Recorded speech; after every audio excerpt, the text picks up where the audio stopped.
Hello and welcome you all in our YouTube channel UTM Academy Education for All। आप सभी का स्वागत है हमारे YouTube channel UTM Academy Education for All में। आज के इस वीडियो में हम लोग AKU यूनिवर्सिटी के इरिगेशन सब्जेक्ट के क्वेश्चन नंबर 2 को देखेंगे जो 2017 में पूछा गया था।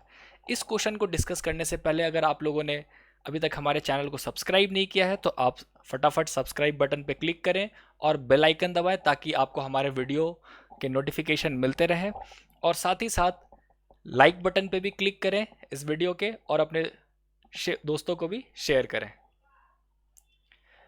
क्वेश्चन नंबर 2 में हमारे पास दो पार्ट पूछे गए हैं। फर्स्ट पार्ट में डेफिनेशन पूछा गया है और सेकंड पार्ट में एक न्यूमेरिकल है। डेफिनेशन और न्यूमेरिकल दोनों बहुत बेसिक कॉन्सेप्ट के साथ पूछे गए हैं और बहुत ही इंपॉर्टेंट है। डेफिनेशन क्वेश्चन नंबर 2 का 6 नंबर में पूछा गया है और न्यूमेरिकल 8 नंबर में पूछा गया है। देखते हैं पहले 2A को। 2A में कहता है कोर क्रॉप रोटेशन क्या होता है। हमारे पास क्रॉप रोटेशन के बारे में जब हम लोग बात करेंगे तो डेफिनेशन में कहता है crop rotation means changing the crop to be grown every year in the same field.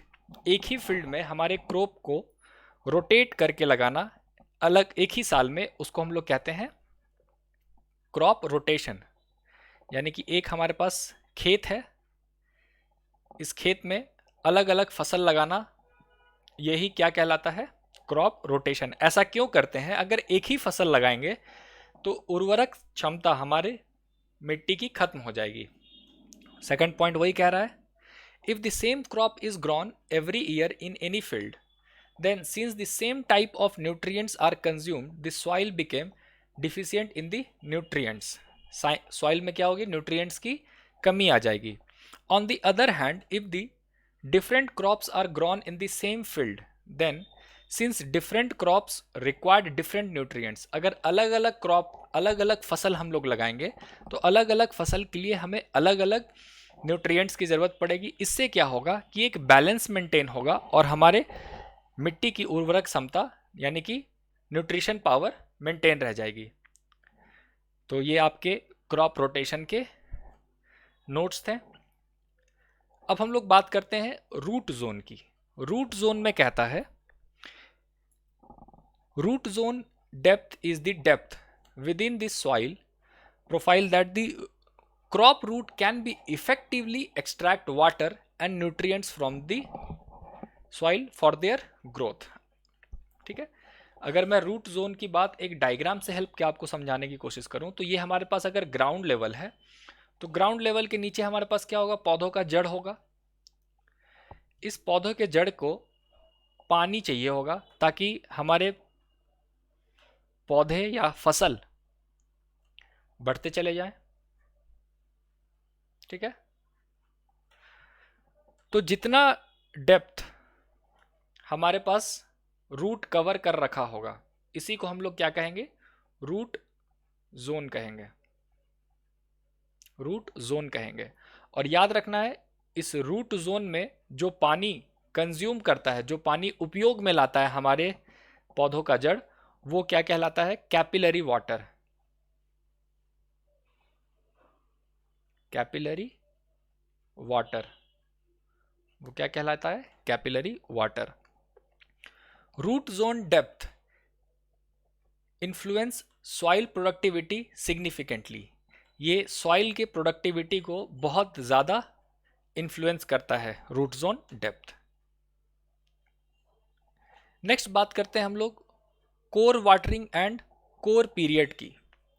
Core watering और कोर पीरियड का कॉन्सेप्ट ये कहता है कि ये अगर हमारे पास एक ग्राउंड लेवल है और इसमें हम लोगों ने खेत में एक बीज रोपा है, ठीक है, इस बीज को बढ़कर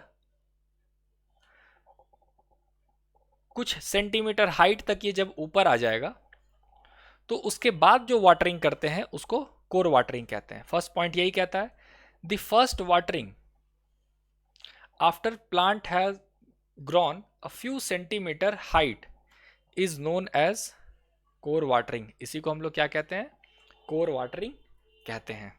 ओके, जब हमारा पौधा कुछ सेंटीमीटर हाइट का ऊंचा हो जाएगा तो उसके बाद जो वाटरिंग करेंगे उसको कोर वाटरिंग कहते हैं। Core watering must be done in a limited period, ये किसी लिमिटेड पीरियड फिक्स्ड ड्यूरेशन के लिए किया जाता है और उसी ड्यूरेशन को हम लोग कहते हैं कोर पीरियड। ठीक है, तो जितने देर तक हम लोग कोर वाटरिंग करते हैं उसको कोर पीरियड कहा जाता है। The depth of water applied during its watering is known as kor depth. तो जितने डेप्थ तक हम लोग वाटरिंग करते हैं उसी को हम लोग क्या कहते हैं, कोर डेप्थ कहते हैं। तो core depth, core period and core watering, सारे कॉन्सेप्ट यहाँ पे क्लियर हैं। Well done. अब हम लोग चलते हैं हमारे न्यूमेरिकल पोर्शन की तरफ, जो कि 8 नंबर का क्वेश्चन पूछा गया है। 8 नंबर के क्वेश्चन में बोलता है find out frequency of irrigation. हमें क्या फाइंड करने के लिए कह रहा है, frequency of irrigation for a crop grown on a clay loam soil where ground water table is fall below the root zone. जहाँ पे ग्राउंड वाटर टेबल क्या हो चुका है, रूट जोन से नीचे जा चुका है। यूज फॉलोइंग डेटा, कुछ डेटा है हमारे पास given. Depth of root zone, that means कि डी दे रखा है हमारे पास 1.5 metre. Field capacity, field capacity हमारे पास है 25%। परमानेंट विल्टिंग पॉइंट दे रखा है आपको 13%। डेली कंजम्पटिव यूज 15 mm, यानी कि आपके पास वाटर कितना यूज हो रहा है, use of water 15 millimetre per day. हर दिन ये 15 मिलीमीटर वाटर कंज्यूम करता है ये खेत जहाँ पे हम लोग पानी पटाएंगे, इरिगेशन करेंगे। नेक्स्ट आपका दिया है ड्राई डेंसिटी। ठीक है, ड्राई डेंसिटी दिया है आपका 1.5 ग्राम पर सीसी, सेंटीमीटर क्यूब। वाटर का हो जाएगा 1.0 ग्राम पर सेंटीमीटर क्यूब। और कहता है only 60% of available soil moisture is depleted, केवल 60% तक ही हम लोग पानी को घटने दे सकते हैं। तो एक बार मैं कॉन्सेप्ट बता दूं, होता क्या है यहाँ पे, फील्ड कैपेसिटी कहते हैं जो हमारे पास maximum amount of water available रहता है जिससे प्लांट आराम से अपना ग्रो कर सकता है। परमानेंट विल्टिंग पॉइंट होता है वैसा पॉइंट जहाँ पे पानी का स्तर पहुंच जाएगा तो हमारा प्लांट अब ग्रो नहीं कर पाएगा, यानी कि परमानेंट विल्टिंग पॉइंट पे मॉइस्चर कंटेंट इतना होता है कि हमारा सॉइल अब वैसे मॉइस्चर कंटेंट को कैरी करता है जो रूट एब्जॉर्ब नहीं कर पाए, जड़ें पानी को नहीं सोख पाए। तो परमानेंट विल्टिंग पॉइंट कह रहा है आपका 13% है और फील्ड कैपेसिटी कह रहा है 25% है। तो इसके बीच का जो ये हमारा डेप्थ हुआ ये आपका क्या हो जाएगा, अवेलेबल मॉइस्चर। अवेलेबल मॉइस्चर तो हम लोग यहां लिख सकते हैं परसेंटेज अवेलेबल वाटर या अवेलेबल मॉइस्चर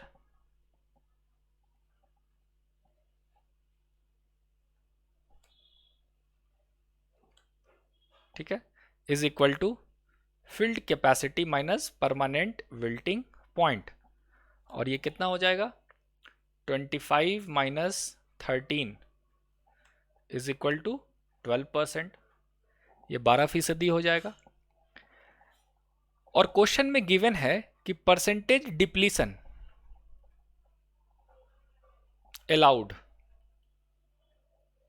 कितना हो सकता है, 60%, ये गिवन है हमारे क्वेश्चन में। इसका मतलब क्या हुआ कि फील्ड कैपेसिटी से अवेलेबल मॉइस्चर का 60% डाउन तक हम लोग आ सकते हैं। ठीक है, 60% नीचे तक आ सकते हैं। तो इसे हम लोग यहां पे लिख सकते हैं, इसीलिए वाटर जितना कंज्यूम होगा, यहां तक घट के आया पानी तो फिर हमें कितना, इतना ही पानी भरना पड़ेगा। तो हम लोग बोलते हैं water to be recharged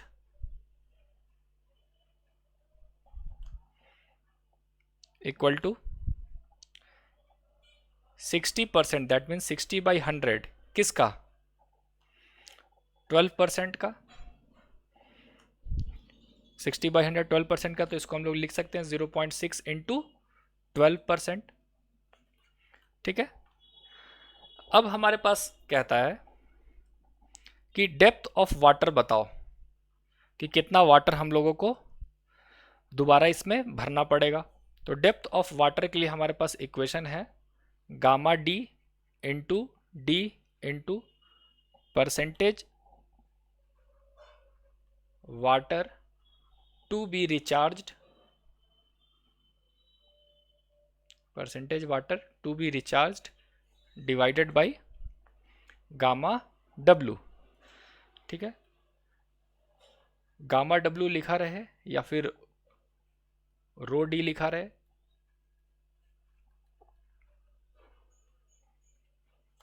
to be recharged एक ही बात होगा।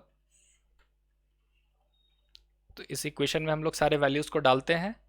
तो 1.5 इंटू डेप्थ भी गिवन है हमारे पास, 1.5 इंटू 0.6 इंटू 12% को हम लोग 0.12 भी लिख सकते हैं। इसी को हम लोग 0.6 इंटू 0.12 भी लिख सकते हैं, डिवाइडेड बाय रो डब्लू हो जाएगा 1। इसको जब हम लोग कैलकुलेट करेंगे तो हमारे पास आएगा 0.162 मीटर, 0.162 मीटर आया। ठीक है। अब हमें निकालना है क्या, percentage frequency of water, percentage frequency of watering,